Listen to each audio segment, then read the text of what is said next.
Сәлеметсіздер ме балалар? Бүгін сабаққа қош келдіңіздер.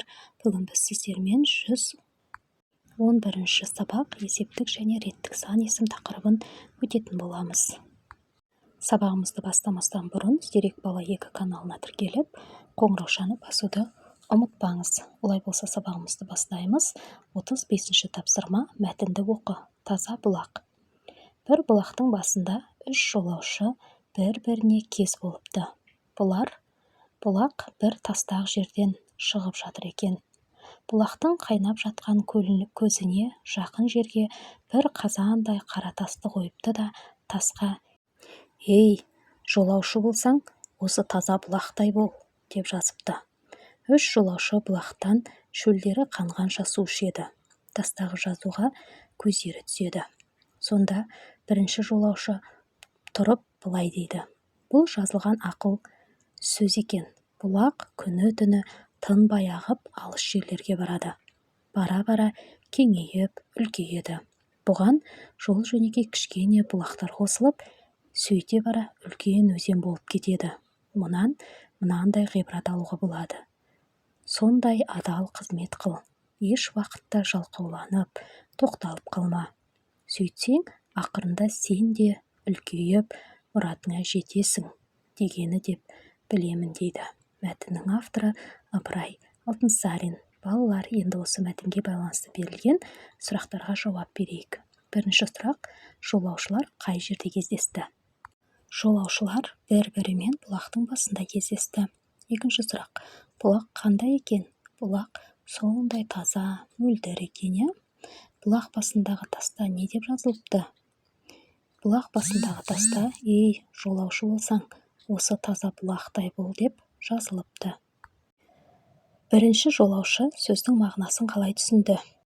Бірінші жолаушы сөздің мағынасын былай түсінді: «Егер жолаушы болсаң, сен де бұлақтай таза бол, тынбай, тоқтамай еңбек ет. Сол кезде сен де осы бұлақтың өзенге айналғаны сияқты өсіп өнесің», деп түсінді.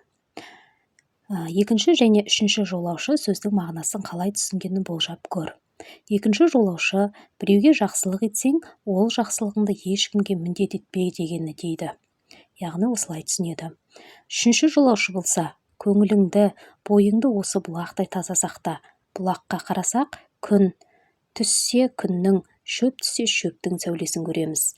Көңілің сол сияқты ашық болсын» дегені деп түсінемін, дейді. Келесі сұрақ: ақыл сөздің мағынасын топта талқыла. Балалар, ақыл дегеніміз адамды басқа тіршілік иелерінен ерекшелейтін аса маңызды қасиет. Келесі сұрақ: мәтіндегі қарамен берілген сан есімдерді салыстыр. Бұлардың бір-бірінен өзгешелігі неде деп ойлайсыңдар? Балалар, мәтіндегі қарамен берілген сан есімдер олар 3, бірінші деген сандар. 3 дегеніміз бізде қанша деген сұраққа жауап береді және де есептік сан есім болады. Ал бірінші дегеніміз нешінші деген сұраққа жауап беріп, реттік сан есім болады. Олай болса балалар, бүгінгі өткен тақырыбымызға байланысты мына ережеге назар аударыңыздар. Сан есім есептік және де реттік болып екіге бөлінеді. Қанша, неше сұрақтарына жауап беретін сан есімдерді есептік сан есім деп айтады. Мысалы 5, 6, 7 дегендер. Ал нешінші сұрағына жауап беретін сан есімдерді реттік сан есімдер деп атайды. Мысалы оған 5-ші, 6-шы, 7-ші деп санасақ, бұл реттік сан есімге жатады. Реттік сан есім есептік сан есімге ын-шы, ін-шы, ны-шы, ні-шы жұрнақтары жалғану арқылы жасалады. Балалар, осы ережені жаттап алыңыздар. 36-шы тапсырма, мәтінді көркем жаз. Есіл өзенінің тереңдігі 2 метр, кей жерлерде 18 метрге жетеді. Көктемде су деңгейі 10-11 метрге дейін көтеріледі. Балалар, мәтіндегі сан есімдерді тап, олардың есептік немесе реттік екенін ажырат, дейді. Балалар, 36-шы тапсырмадағы сан есімдер олар 2, 18, 10, 11 деген сандар, я? Бұлардың барлығы бізде есептік сан есімге жатқызылады. 37-ші тапсырма, реттік сан есімдерді сөз құрамына талда. 1-ші, 2-ші, 5-ші, 6-ші, 7-ші, 9-ші, 30-ші реттік сан есімдерге жалғанған қосымшаның екі түрлі ыншы болу себебін түсіндір.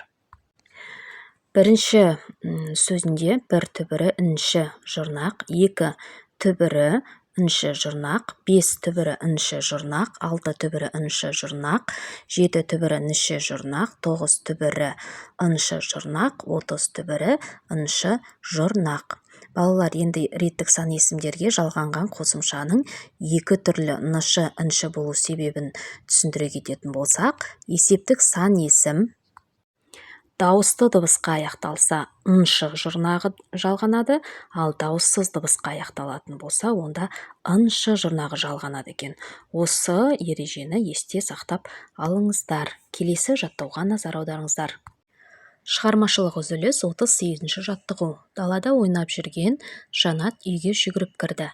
Анасынан далада жаюлы тұрған кірлерді жинап алуын өтінді. Анасы түсінбей себебін сұрады. Жанат қалай жауап берді деп ойлайсың? Жанат: далада қатты жел соғып шаң көтеріліп жатыр деп жауап берді деп ойлаймын. Балалар, осымен біздің бүгінгі сабағымыз аяқталды. Сабақ сіздерге түсінікті болды деген ойдамын. Егер де сабақ түсінікті болса, лайк басып, сұрақтарыңыз болса комментарий бөліміне жазып өтіңіздер. Міндетті түрде жауап қайтаратын боламын. Олай болса, келесі сабақта кездескенше сау саламатта болыңыздар.